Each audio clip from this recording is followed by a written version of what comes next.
President Bongbong Marcos is now on his way back to the Philippines from Singapore, capping off his first foreign trip as president. His stay in Singapore involves the signing of various memoranda of understanding and agreements, as well as the naming of a new orchid hybrid after the chief executive and his wife. Marlene Alcaide with the story. President Ferdinand Marcos Jr. started a tour of his state visit in Singapore by attending an orchid naming ceremony.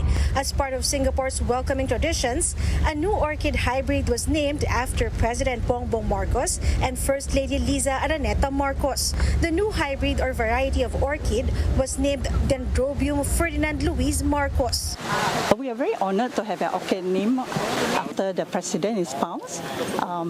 By the name of this orchid, it actually signifies the closer relationship. It's a well-term between the orchid diplomacy, whereby we forge closer ties between the countries, the Philippines and Singapore.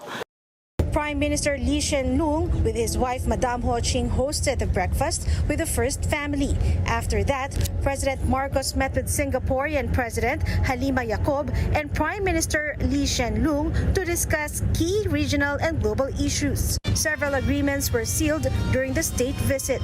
These include the Memorandum of Understanding for Digital Cooperation and Data Protection and agreements on regional counterterrorism cooperation.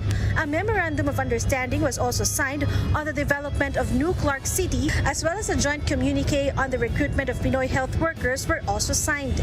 In an economic briefing held here in Singapore, President Marcos invited more investors to take part in the Philippines' economic recovery.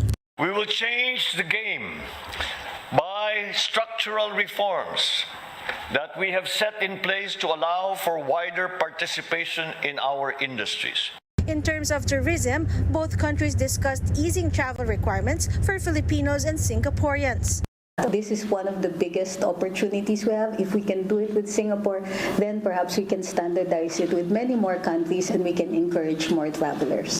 Singapore and Philippines also agreed on the importance of maintaining peace and freedom of navigation in the South China Sea. Both countries believe that the dispute can be resolved peacefully. For News 5, Marlene Alcaide, we are One News.